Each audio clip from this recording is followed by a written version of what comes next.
Bab 1311, tiba di Mangcheng. Setelah Julian menjadi kaisar kerajaan Sunu, dia meninggalkan ibu kota kekaisaran bersama Alif dan bergegas menuju Mangcheng. Sepanjang perjalanan, kami melewati banyak kota. Dulu, kota-kota ini sangat makmur dan jalanannya penuh dengan keindahan. Saat ini, akibat dampak pertempuran, kota-kota ini menjadi mati dan sunyi, dan jalanan menjadi sepi. Tidak ada kemakmuran dan kegembiraan di masa lalu, dan hanya sedikit orang yang berjalan di jalanan. Melihat pemandangan ini, Julian hanya bisa menghela nafas dan berkata, sebuah negara yang tadinya dalam kondisi baik kini menjadi seperti ini karena pertempuran. Sebagian besar orang telah melarikan diri. Alif menepuk bahu Julian dan menghiburnya, tidak apa-apa, situasi ini akan segera teratasi. Setelah kerajaan Keiyuan menyerah dan kerajaan Keiyuan sepenuhnya menarik pasukannya, maka situasi ini tidak akan ada. Para biksu yang pergi, akan kembali ke negara Sunu. Ayo, kita percepat. Julian tidak tinggal lebih lama lagi di kota terpencil ini, dia mengaktifkan energi aslinya dan terbang dengan seluruh kekuatannya. Keduanya terbang selama beberapa hari dan akhirnya sampai di Mangcheng. Mangcheng adalah kota di kerajaan Sunu, kota ini dekat dengan perbatasan, tidak makmur, tapi juga tidak terbelakang. Julian dan Alif muncul di luar Mangcheng. Tembok kota tingginya beberapa ratus meter, tembok kota terbuat dari batu hitam, ada banyak tentara yang berpatroli di tembok kota, dan gerbang kota besar tertutup rapat. Tidak ada seorang pun di jalan kuno di luar kota, dan jalan itu tampak sangat sepi. Julian dan Alif masuk ke Mangcheng tanpa pelanggaran apapun. Tubuh mereka jatuh dari langit dan mendarat dengan mulus di tanah. Mereka kemudian berjalan menuju gerbang kota. Sebelum mereka bisa mendekat, mereka ditemukan oleh penjaga yang berpatroli di kota. Kaisar baru ada di sini secara langsung, mengapa Anda tidak segera membuka gerbang kota? Suara nama Alif bergema dengan keras. Berita naik tahta kaisar baru telah menyebar ke Mangcheng. Sekarang semua prajurit di Mangcheng tahu bahwa Julian telah menjadi kaisar kerajaan Sunu. Berderak. Gerbang kota yang tertutup perlahan terbuka. Banyak prajurit wanita yang mengenakan baju besi bergegas keluar kota. Prajurit wanita ini berdiri dalam dua baris, semuanya berlutut di tanah. Selamat datang, Yang Mulia. Suara yang rapi dan nyaring terdengar. Tidak ada hadiah. Julian mendekat dan berhenti sedikit. Dia dan Alif memasuki kota bersama-sama. Begitu mereka memasuki kota, seorang jenderal wanita datang dengan cepat. Dia mengenakan celah merah dan pedang panjang di pinggangnya, dan dia tampak heroik. Dia berlutut. Saya telah bertemu Yang Mulia. Dia adalah jenderal negara Sunu, jenderal yang diselamatkan Julian di ngarai Xiantian. Julian berjalan mendekat, membantu jenderal wanita yang sedang berlutut di tanah, dan berkata, terima kasih atas kerja keras Anda, jenderal. Jenderal perempuan itu berdiri. Julian memperhatikan bahwa wajahnya sedikit pucat, dan baju besi di tubuhnya juga memiliki beberapa retakan. Dia bertanya, apa yang terjadi sekarang? Yang Mulia, silakan lewat sini. Pergilah ke rumah tuan kota dulu. Saya akan melaporkan situasinya kepada Anda. Jenderal wanita itu memberi isyarat untuk mengundang. Julian mengangguk. Setelah itu, di bawah kepemimpinan jenderal wanita, Julian berjalan menuju rumah tuan kota. Ada banyak tentara di jalan. Para pejuang ini duduk di jalanan. Ada yang melakukan penyembuhan bersila, dan ada pula yang menyembuhkan yang lain. Meskipun ada banyak orang di seluruh kota, tidak ada yang berbicara. Seluruh kota menjadi sunyi senyap. Segera, kami tiba di istana tuan kota. Rumah tuan kota, lobi. Lebih dari selusin jenderal tingkat jenderal berlutut di tanah. Selusin jenderal ini semuanya sangat kuat dan telah mencapai alam kesengsaraan, tetapi mereka belum menjadi abadi. Julian duduk di atas meja, berhenti sebentar dan berkata, semua orang dibebaskan dari kesopanan. Terima kasih, Yang Mulia. Semua orang berdiri pada saat bersamaan. Julian bertanya lagi, bagaimana situasinya sekarang? Jenderal wanita itu berdiri dan berkata, Yang Mulia, kerajaan Keiyuan telah menarik pasukannya dan untuk sementara mundur dari negara kami. Menurut informasi yang dikirim kembali oleh mata-mata tentara kami, tentara kerajaan Keiyuan kini telah mundur keluar ngarai Xiantian dan ditempatkan di pegunungan dan hutan di luar ngarai Xiantian. Julian bertanya, bagaimana pertempurannya? Kembali ke Yang Mulia. Beberapa waktu lalu, tentara kerajaan Keiyuan terus berkumpul dan menyerang Mangcheng negara kita. Tentara kita membela Mangcheng dan memulai pertempuran sengit dengan tentara kerajaan Keiyuan. Pertempuran sengit terjadi berulang kali. Sejak awal pertempuran, tentara kami mengerahkan puluhan juta tentara. Selama pertempuran, banyak biksu domestik yang berinisiatif meminta perintah dan menjadi pejuang.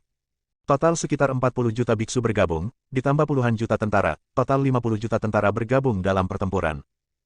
Setelah beberapa pertempuran sengit, tentara kami menderita kerugian besar. 3 juta orang tewas dan lebih dari separuh tentara terluka.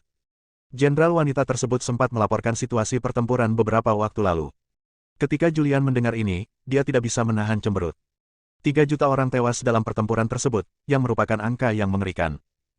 Dia berpikir sejenak dan bertanya, di mana kerajaan Keiyuan? Berapa banyak pasukan yang telah dikirim? Jenderal wanita berkata, mungkin sekitar 50 juta, tetapi sekarang kerajaan Keiyuan telah mundur, kali berikutnya menyerang lagi, pasti akan lebih dari 50 juta. Saya rasa saat kerajaan Keiyuan menyerang lagi, mereka akan pasti mengumpulkan lebih banyak pasukan untuk menyerang negara kita.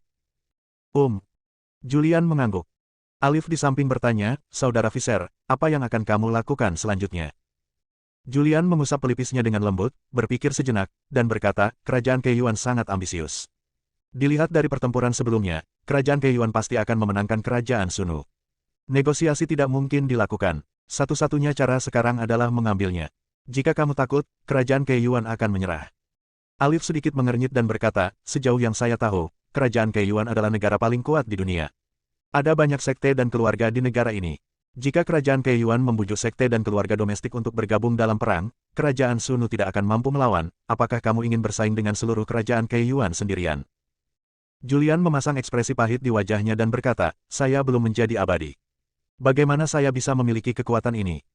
Saat dia berbicara, dia melihat ke arah Alif dan berkata, menurutku kamu memiliki kekuatan ini. Alif tersenyum pahit dan berkata, itu memang benar. Jika saya mengambil tindakan, saya pasti bisa menghentikan pasukan kerajaan Keiyuan dengan satu orang.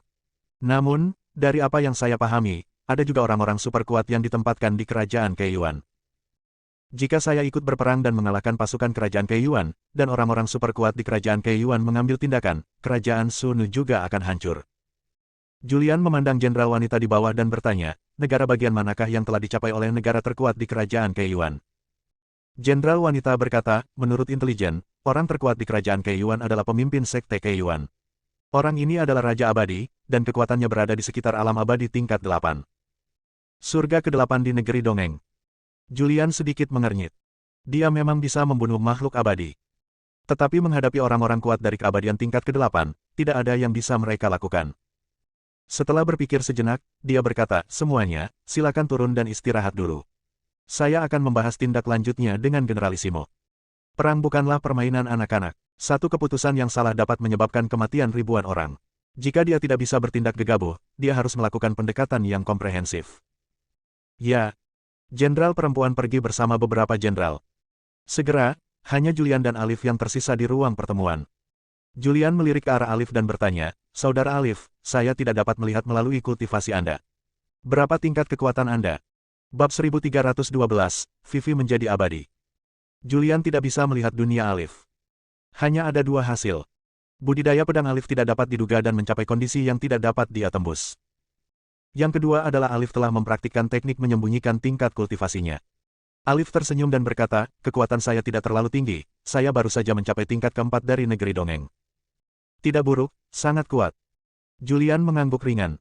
Kekuatan ini sudah sangat menakutkan di bumi. Bahkan di antara Seven Kill Stars, dia masih menjadi pembangkit tenaga listrik teratas. Alif bertanya, Saudara Visser, apa yang akan kamu lakukan selanjutnya? Apakah kamu akan bertarung sampai mati dengan kerajaan Keiyuan? Menurutku ini tidak mungkin. Jika kita bertarung sampai mati seperti ini, lebih banyak orang akan mati secara tragis. Julian juga menjadi malu. Sekarang, apa lagi yang bisa dilakukan? Setelah berpikir sejenak, tiba-tiba dia mendapat ide. Saya telah menguasai sebuah formasi. Jika semua pasukan kerajaan Sunu mempelajari formasi ini, mereka dapat meledak dengan kekuatan yang menakutkan.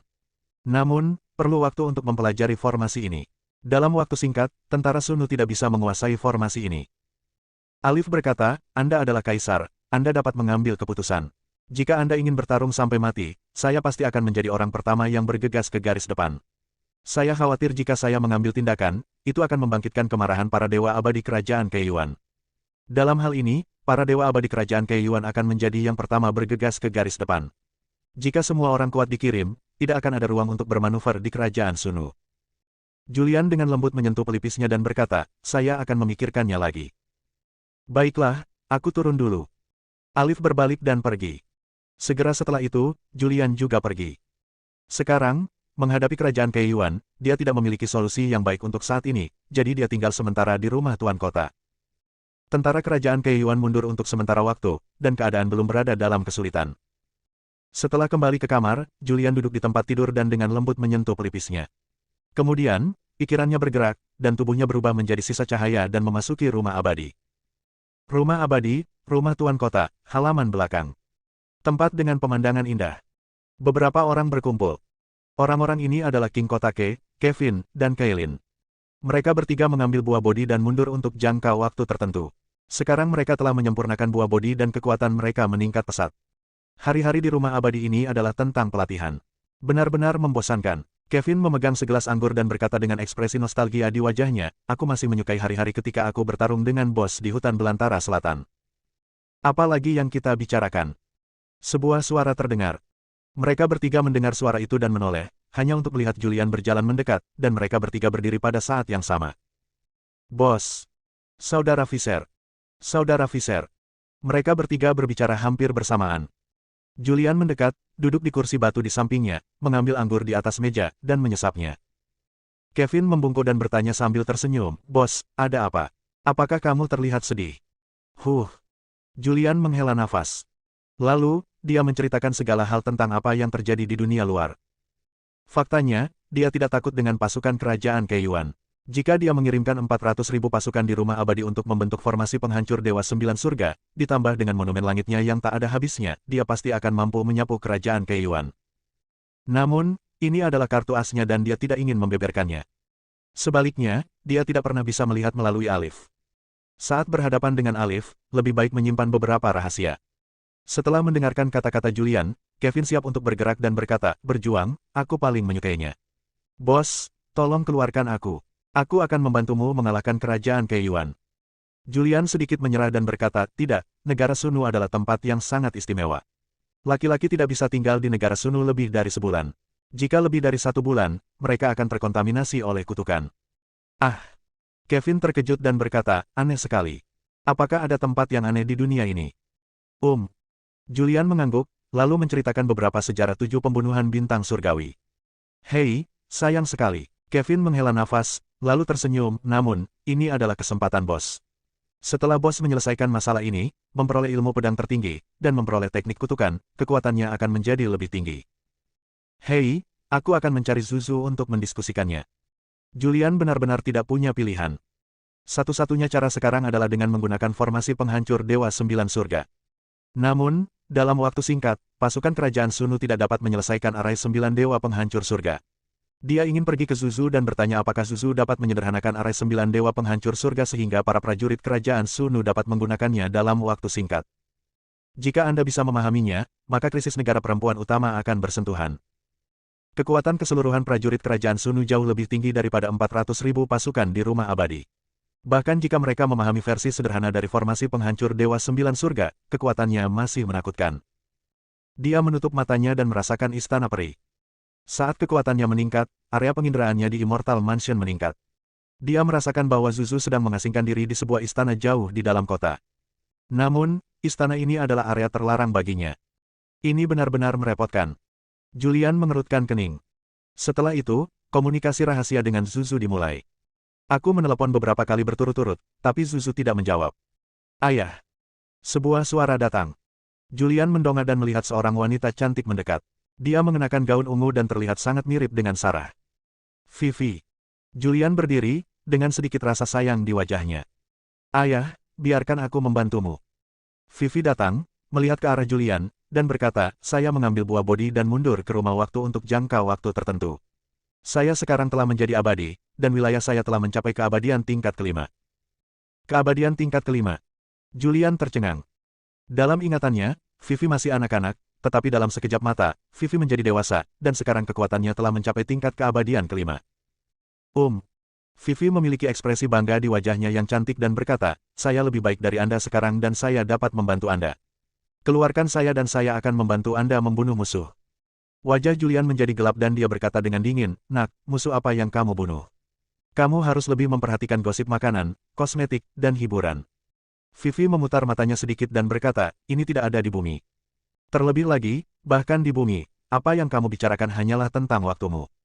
Di zamanku, ini sudah menjadi masa lalu. Julian bereaksi.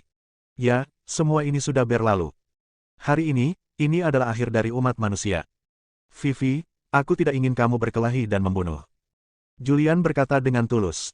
Vivi berkata, di era kiamat ini, hanya dengan terus menjadi lebih kuat kita dapat melindungi diri kita sendiri dan keluarga kita. Ayah dan ibu saya telah membayar begitu banyak untuk umat manusia. Sebagai anggota keluarga Visser, bagaimana saya bisa bersedia menjadi orang biasa-biasa saja? Ayah, aku bukan anak kecil lagi, aku sudah dewasa dan menjadi abadi. Vivi memandang Julian dan mengucapkan kata demi kata. Apalagi kalimatnya yang juga seperti peri, nadanya jelas lebih berat. Bab 1313, Tentara Berkumpul. Buah bodi adalah buah ajaib. Bahkan di dunia iblis, hal ini sangat jarang terjadi. Satu buah dapat mengubah makhluk fana menjadi abadi. Vivi mengambil buah bodi, dan kekuatannya meningkat pesat, langsung mencapai tingkat keabadian kelima. Ayah, kamu dalam masalah sekarang. Tidak ada yang bisa membantumu di Seven Kills Star. Hanya aku yang bisa membantumu. Biarkan aku keluar. Dia sangat ingin membantu Julian. Dia benar-benar tidak ingin tinggal di rumah peri lagi. Dia tidak ingin menjadi vas di rumah kaca. Julian berpikir. Di sampingnya, Kailin juga berkata, Saudara Visser, saya juga bisa keluar dan membantu Anda. Wilayah saya juga berada di tingkat keabadian kelima. Julian menghela nafas dalam-dalam. Melihat Vivi, dia berkata, kamu boleh keluar, tetapi setelah kamu keluar, kamu tidak boleh main-main. Kamu harus mendengarkan saya dalam segala hal. Mendengar ini, wajah Vivi berbinar dan dia bersorak, dengarkan pasti, terima kasih ayah. Dia jatuh ke pelukan Julian dan memeluknya. Julian tampak tidak berdaya. Dia sebenarnya tidak ingin Vivi memulai jalur kultivasi, tetapi ini adalah akhir dunia, dan jika manusia tidak berlatih, mereka akan mati dengan mengenaskan. Kemudian, dia melihat ke arah Kailin dan berkata, Kailin, kamu keluar juga. Ya, Saudara Visser. Setelah itu, Julian mengajak Vivi dan Kailin keluar bersama. Setelah meninggalkan Immortal Mansion, dia pergi mencari jenderal wanita. Nama jenderal perempuan itu adalah Kusma. Yang mulia, apa yang Anda inginkan dari saya? Kusma bertemu Julian dan sangat menghormatinya. Julian berkata, saya punya dua orang di sini. Anda dapat membuat pengaturan dan menempatkan mereka di pasukan Anda. Ingat, masalah ini tidak boleh diberitahukan kepada orang lain. Tidak ada yang bisa memberitahu. Jangan biarkan orang luar mengetahui tentang kedua orang ini. Aku membawa orang itu, kamu tahu. Kusma melirik Vivi dan Kailin, mengangguk dan berkata, saya patuh. Julian memandang mereka berdua dan berkata, silakan. Setelah itu, Kusma membawa mereka berdua pergi. Dengan dua orang kuat dari keabadian tingkat kelima, Julian untuk sementara merasa lega. Vivi, Kailin, dan Alif, bersama-sama, pasti dapat menghentikan pasukan kerajaan Keiyuan. Bahkan jika kerajaan Keiyuan mengirimkan makhluk abadi yang kuat, bersamanya, kerajaan Sunu masih memiliki kekuatan untuk bertarung. Namun, dia tidak ingin Kailin dan Vivi mengambil tindakan sampai saat kritis. Selanjutnya, Julian tinggal sementara di Mangcheng. Setelah pasukan kerajaan Keiyuan mundur dari kerajaan Sunu, mereka menempatkan diri di luar ngarai Xiantian. Pada saat yang sama, pengajar kekaisaran secara pribadi kembali ke ibu kota kekaisaran kerajaan Keiyuan dan melaporkan situasi pertempuran secara rinci. Setelah mendengar ini, Keiyuan II sangat marah dan berkata, itu sampah, itu benar-benar sampah. Pasukan puluhan juta bahkan tidak bisa menyerang Mangcheng kecil. Yang mulia, tenanglah. Pembimbing nasional berkata pada waktunya, kerajaan Sunu bertekad untuk mempertahankan Mangcheng, dan ada kutukan di kerajaan Sunu, jadi tentara kita tidak berani menyerang dalam waktu lama. Keiyuan II segera mengeluarkan perintah, lewati perintah ini, semua sekte dan keluarga besar di negara ini akan mengirimkan orang-orang kuat satu demi satu. Jika Anda tidak dapat memenangkan kerajaan Sunu kali ini, saya hanya akan bertanya kepada Anda. Ya, Tuan Kekaisaran tampak tidak berdaya. Turun dengan perintah Keiyuan II. Di kerajaan Keiyuan, beberapa sekte dan keluarga telah mengirimkan murid yang luar biasa. Pada saat yang sama, banyak biksu bergabung kembali di kerajaan Keiyuan. Hanya dalam beberapa hari, kerajaan Keiyuan sekali lagi mengumpulkan ratusan juta orang. Ratusan juta orang ini ditambah tentara Yixiantian. Kerajaan Keiyuan telah mengumpulkan 150 juta tentara, dan terikat untuk mengambil alih kerajaan Sunu. Pada saat ini, Keiyuan II datang ke halaman belakang istana untuk memulai eksekusinya. Tempat ini adalah area terlarang, dan tidak ada yang bisa masuk kecuali untuk hukuman. Jauh di halaman belakang, ada halaman sederhana. Halamannya dibangun dengan menggunakan tiang-tiang. Begitu Kitan mendekati rumah bambu itu, dia merasakan kekuatan yang sangat kuat. Nenek moyang semakin kuat dan kuat. Dia terkejut di dalam hatinya. Kemudian, dia masuk dan sampai ke rumah bambu, dia berteriak dengan hormat, leluhur tua, tolong temui saya sebelum saya dihukum. Berderak. Pintu rumah bambu terbuka, dan keluarlah seorang lelaki tua kurus, mengenakan jubah abu-abu, wajahnya keriput, hanya selapis kulit yang terlihat, bahkan tulangnya pun terlihat. Leluhur. Kitan berteriak dengan hormat. Orang tua itu mengangguk sedikit, berjalan keluar, dan duduk di kursi di depan rumah bambu. Kitan berjalan mendekat, membungkuk, dan berkata, "Leluhur, pasukan kita sekali lagi telah mundur dari kerajaan Sunu. Kali ini saya telah memerintahkan beberapa sekte dan keluarga di negara untuk berpartisipasi dalam perang. Sekarang kita telah membentuk pasukan dari 150 juta. Tentara pasti akan menjatuhkan kerajaan Keiyuan kali ini. Waktuku akan tiba." Orang tua itu memandang ke langit, menghela nafas, dan berkata, "Ada rahasia terbesar di dunia di dalam kerajaan Sunu. Namun, selama berabad-abad, tidak ada yang bisa membuka rahasia ini. Jika Anda ingin membuka rahasia ini, kamu hanya bisa memenangkan kerajaan Sunu." Murid tahu. Keiyuan bersumpah, murid-muridku pasti akan menjatuhkan kerajaan Sunu, menyatukan seluruh dunia, mencari pedang ilahi Ziwei dan segel giok nasional yang diturunkan dari kerajaan Sunu di seluruh dunia, dan mematahkan kutukan dari kerajaan Sunu, agar nenek moyang tidak harus mati. Hanya berbicara tentang ini, Kitan tampak serius. Lelaki tua itu meliriknya dan bertanya, "Apa?" Kitan berkata, "Saya tidak tahu bagaimana berita ini bocor. Sekarang telah menyebar ke seluruh dunia. Beberapa waktu lalu, banyak orang kuat memasuki kerajaan Sunu, memasuki paviliun pedang Ziwei, dan bertanya tentang Master Pedang Ziwei. Di antara mereka, bahkan orang kuat seperti Master Pedang Busan pun muncul." Orang tua itu tersenyum tipis dan berkata, "Saya dapat mengetahui informasi ini, dan tidak mengherankan jika orang lain mengetahuinya. Selain itu, Master Pedang Busan tidak perlu khawatir. Ya, leluhurmu adalah orang nomor 1 di dunia. Di seluruh 7 pembunuhan bintang surgawi, tidak ada yang menjadi lawanku. Turunlah, ambil alih kerajaan Sunu secepat mungkin, dan satukan seluruh dunia secepat mungkin, sehingga kamu dapat menemukan pedang ilahi Ziwei dan segel kekaisaran." "Ya." Kitan mengangguk, lalu berbalik dan pergi. Kerajaan Sunu menempatkan mata-mata di kerajaan Keiyuan. Tentara kerajaan Keiyuan berkumpul dan segera mencapai Mangcheng. Mangcheng, rumah tuan kota. Aula utama. Julian duduk di posisi pertama. Di bawah, berdiri Kusma. Di belakangnya ada Kailin dan Vivi yang mengenakan baju besi. Kusma berkata, "Yang mulia, baru saja tiba kabar bahwa Kaisar Kerajaan Keiyuan telah mengeluarkan perintah untuk mengirimkan orang-orang kuat dari semua sekte dan keluarga di Kerajaan Keiyuan. Sekarang pasukan berjumlah ratusan juta telah dikumpulkan, ditambah puluhan jutaan dari Ngarai Xiantian. Sekarang, pasukan Kerajaan Keiyuan telah mencapai 150 juta, dan kekuatan militernya 3 kali lipat dari negara kita. Lagi pula, setidaknya ada 30 ahli tingkat keabadian di pasukan ini." Di belakangnya, Vivi mendengus dingin dan berkata, "Apa yang kamu takutkan? Selama mereka berani datang, sebanyak mereka datang akan mati." Julian melirik Vivi. Vivi segera menutup matanya. Julian menyerah sedikit dan berkata, "Oke, saya mengerti, sampaikan perintah, kencangkan pertahanan, saya akan mendiskusikannya dengan Marsal."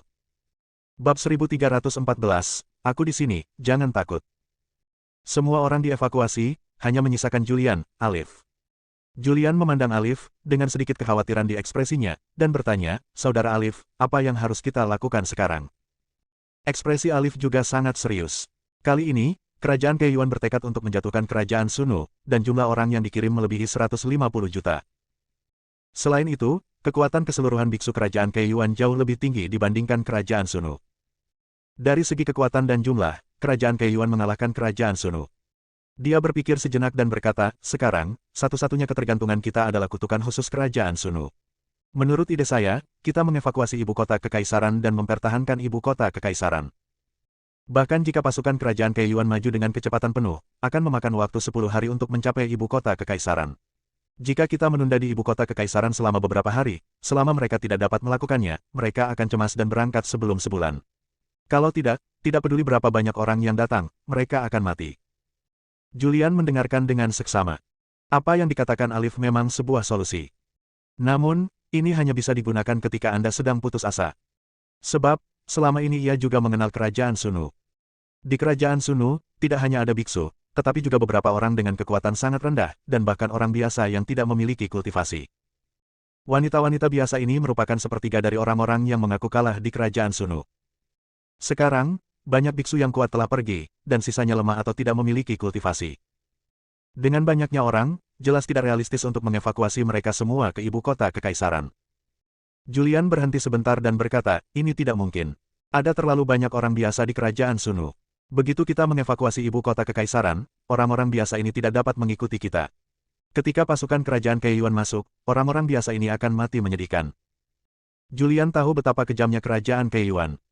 Kota ini telah direbut sebelumnya, dan hampir semua orang di kota itu terbunuh. Alif memandang Julian dan bertanya, lalu menurutmu apa yang harus kita lakukan? Julian berpikir sejenak dan berkata, satu-satunya cara adalah bertahan sampai mati. Sekarang, kita hanya bisa mengirimkan orang-orang kuat di atas yang abadi untuk membunuh yang abadi dari kerajaan Keiyuan. Setelah yang abadi dari kerajaan Keiyuan mati, pasukan yang tersisa tidak akan cukup untuk menimbulkan masalah. Itu lebih mudah diucapkan daripada dilakukan. Alif menghela nafas, hanya ada sedikit ahli tingkat keabadian di kerajaan Sunu. Hanya Ratu Melvin dan Master Pedang Ziwei, dan beberapa tetua dari Paviliun Pedang Ziwei yang telah memasuki negeri dongeng. Menurut informasi yang kami terima sekarang, kerajaan Keiyuan telah mengirimkan lusinan makhluk abadi yang kuat. Tidak peduli apa, aku harus mencobanya. Julian mengetukkan jarinya ke meja. Kali ini, dia mengeluarkan Vivi dan Kailin dari rumah abadi. Keduanya berada di tingkat keabadian kelima. Selain itu, Vivi sangat istimewa. Dia memiliki sabit penghakiman di tangannya, tidak ada masalah melintasi perbatasan untuk membunuh musuh. Selain itu, banyak orang di rumah abadinya telah mengambil buah bodi dan kini menjadi abadi. Pada saat terakhir, dia tidak punya pilihan selain memanggil makhluk abadi yang kuat di rumah abadi. Julian tidak mengatakan apapun tentang kartu truf ini. Dia tidak akan menggunakan kartu-kartu ini kecuali dia terpaksa. Keduanya berkumpul dan mendiskusikannya. Julian mengeluarkan peta. Menunjuk ke beberapa area di peta, dia berkata, tentara kerajaan Keiyuan telah dikirim. Menurut kecepatan kemajuan tentara, akan memakan waktu 10 hari untuk mencapai Ngarai Yixiantian dan bersaing dengan 50 juta tentara di Ngarai Yixiantian. Setelah muncul di Yixiantian Canyon, kamu bisa mencapai Mangcheng dalam 3 hari. Ya, Alif mengangguk dan berkata, kita akan baik-baik saja jika kita membela Mangcheng. Keduanya mendiskusikannya. Setelah itu, Alif berkata, saya akan kembali mundur dulu dan mencoba yang terbaik untuk menyesuaikan kondisi saya. Julian sedikit menyerah dan berkata, baiklah, ayo turun. Alif berdiri dan pergi. Setelah dia pergi, Julian juga berdiri dan meninggalkan aula pertemuan, tiba di halaman belakang istana Tuan Kota. Begitu dia muncul, Vivi datang. Melihat ekspresi khawatir Julian, dia tersenyum dan berkata, ayah, tidak ada yang perlu dikhawatirkan. Saya rasa saya tidak memiliki lawan di Seven Kills. Vivi sangat percaya diri dengan kekuatannya sendiri. Julian menatapnya dalam-dalam dan bertanya, apakah kekuatan sabit itu menakutkan? Vivi mengangguk sedikit dan berkata, saat kekuatanku menjadi lebih kuat, kekuatan sabit di tubuhku menjadi semakin kuat. Jika aku mengaktifkannya dengan seluruh kekuatanku, kekuatan sabit dapat mencapai titik di mana bahkan aku hampir tidak dapat mengendalikannya. Saat dia mengatakan itu, dia melihat ke arah Julian dan bertanya, ayah, dari mana asal-usul sabit di tubuhku? Kamu dan ibumu adalah manusia biasa di bumi, dan tidak ada asal-usul yang besar. Mengapa sabit seperti itu muncul di tubuhku? Di mana sabitnya? Vivi juga seorang biksu dan telah menjadi makhluk abadi. Dia masih mengetahui banyak tentang beberapa hal tentang kultivasi. Dalam keadaan normal, hanya beberapa ras kuno dan beberapa keturunan keluarga dengan garis keturunan yang kuat yang dapat memunculkan benda ajaib di tubuh mereka setelah lahir. Hal semacam ini disebut warisan. Warisan mencakup warisan garis keturunan, warisan prasasti, dan warisan keterampilan rahasia. Warisan ini ditinggalkan oleh nenek moyang keluarga dan muncul di antara keturunannya. Julian tersenyum dan berkata, nenek moyang manusia di bumi sangat menakutkan. 10 kaisar agung lahir dari nenek moyang bumi. Ini tidak mengherankan. Oh. Vivi menghela nafas. Dia tidak bertanya lagi tentang hal itu. Dia hanya menghibur Julian dan meyakinkannya bahwa selama dia ada di sini, tidak akan terjadi apa-apa. Julian sangat senang mendengar putrinya mengucapkan kata-kata ini. Namun, seiring dengan semakin kuatnya Vivi, dia menjadi semakin khawatir bahwa Vivi benar-benar menjadi hakim surga tanpa emosi apapun. Ayah, apa yang kamu pikirkan? Seperti yang aku katakan, selama putrimu ada di sini, yakinlah bahwa semuanya akan baik-baik saja. Suara Vivi membuyarkan lamunan Julian. Dia menggelengkan kepalanya sedikit dan berkata, tidak, aku tidak memikirkan apapun. Kamu bisa turun dan istirahat dulu, sesuaikan kondisimu, tunggu pertempuran, tunggu masalah negara Sunu harus diselesaikan, dan tunggu aku mendapatkan penciptaan negara Sunu, kita akan menemukan cara untuk kembali ke bumi. Vivi sedikit mengangguk dan melambaikan tangan pada Julian. Dia berbalik dan pergi. Julian melihat sosoknya yang pergi dan menghela nafas dalam-dalam. Dalam beberapa hari berikutnya, seluruh pasukan Mangcheng bersiaga dan memasuki kondisi pertempuran tingkat pertama. Masih ada waktu sebelum pasukan kerajaan Keiyuan tiba, dan Julian juga ingin mengambil kesempatan ini untuk menerobos alam Dharma, memasuki alam kesengsaraan, dan meningkatkan kekuatannya ke tingkat berikutnya. Karena ini adalah alam malapetaka, bila menerobos akan menimbulkan malapetaka surgawi. Inilah yang harus dihadapi oleh setiap beku. Jika dia tidak dapat menahan kesengsaraan surgawi, dia akan mati di bawah kesengsaraan guntur. Julian tidak ingin mempengaruhi Mang Cheng karena kesengsaraannya sendiri. Setelah menjelaskan beberapa patah kata, dia meninggalkan Mang Cheng dan menuju ke daerah dekat ngarai Xiantian. Setelah terbang selama 2 hari berturut-turut, dia muncul di hutan. Tempat ini merupakan perbatasan kerajaan Sunu, hanya sehari perjalanan dari Xiantian Canyon. Julian menemukan puncak di pegunungan Mangmang dan duduk bersila di puncak gunung. Pada saat ini, dia melepaskan semua kekuatan di tubuhnya. Energi pedang berkembang di darah, tulang, dan seluruh tubuhnya. Energi pedang mengelilinginya, dan dalam keadaan linglung, dia berubah menjadi senjata suci yang tidak bisa dihancurkan. Bab 1315, Mengatasi Kesengsaraan. Sebelumnya, Julian menyerap banyak energi pedang di paviliun pedang Ziwei, dan dharmanya ditingkatkan ke tahap ketiga. Namun dia tidak terburu-buru untuk menerobos. Sekarang dia membutuhkan banyak tenaga. Setelah menerobos ke alam kesengsaraan, kekuatannya akan meningkat pesat. Setelah tiba di pegunungan tak berpenghuni ini, dia menenangkan pikirannya dan melepaskan seluruh kekuatan di tubuhnya. Energi sebenarnya di dalam tubuh sedang bergulir. Energi pedang yang tersembunyi di sekujur tubuhnya dilepaskan, dengan cepat keluar dari tubuhnya dan mengelilingi tubuhnya. Pada saat ini, dia seperti senjata ajaib yang tidak bisa dihancurkan. Begitu listrik dilepaskan, bencana pun terjadi. Di langit tak berawan, awan hitam mengepul muncul. Awan hitam muncul begitu saja di udara tanpa peringatan apapun. Di awan hitam, ada guntur dan kilat berwarna putih keperakan yang bergerak melewatinya. Guntur dan kilat ini terus-menerus bergerak bola-balik seperti naga raksasa, mengeluarkan kekuatan yang sangat menakutkan. Boom! Kekuatan gunturnya begitu kuat sehingga mempengaruhi area ini. Beberapa gunung di sekitar Julian tidak dapat menahan kekuatan guntur, dan retakan muncul, runtuh, dan hancur. Julian berada di tengah guntur kesengsaraan, dan dia juga merasakan kekuatan yang sangat menakutkan. Di bawah tekanan kekuatan ini, dia merasa kesulitan bernapas, dan ada rasa sakit yang parah di sekujur tubuhnya, seolah-olah dia ditusuk oleh jarum. Sungguh bencana yang mengerikan. Julian menarik napas dalam-dalam. Bukan karena dia belum pernah menghadapi musibah surgawi, dia bahkan pernah menghadapi inkarnasi surga. Namun, apa yang dia temui sebelumnya hanyalah hambatan kecil dalam jalur kultivasinya. Apa yang dia temui sekarang adalah bencana nyata, dan bisa dianggap sebagai bencana yang fatal. Selama berabad-abad, ada banyak sekali orang kuat yang telah mencapai alam Dharma, tetapi hanya 1 atau 2 dari 10 orang yang dapat selamat dari malapetaka tersebut. Sebagian besar biksu tewas dalam bencana tersebut. Selain itu, ketika para bhikkhu sedang mengalami kesengsaraan, mereka akan melakukan persiapan yang matang, menyiapkan berbagai harta untuk melawan kekuatan kesengsaraan, atau mengatur beberapa formasi magis untuk mengimbangi kekuatan kesengsaraan. Sangat sedikit bhikkhu yang dapat melawan malapetaka dengan kekuatan mereka sendiri. Begitu bencana alam muncul, Julian merasakan tekanan. Namun, sekarang setelah musibah muncul, dia tidak bisa mundur. Begitu dia mundur, kematianlah yang akan menyambutnya. Saat ini, ada garis ngarai langit. Puluhan juta tentara ditempatkan di sini. Puluhan juta pasukan ini semuanya adalah biksu, dan kekuatan mereka tidak lemah. Ada juga beberapa jenderal yang kuat di antara mereka. Bahkan jika para jenderal ini belum menjadi abadi, mereka telah mencapai alam bencana. Pada saat ini, mereka semua merasakan kekuatan menyebar dengan cepat. Waspadalah, waspadalah. Di kamp militer, sirene berbunyi. Banyak tentara yang bersiaga penuh. Tepat di depan kamp militer, beberapa jenderal berdiri. Orang-orang ini melihat ke kejauhan.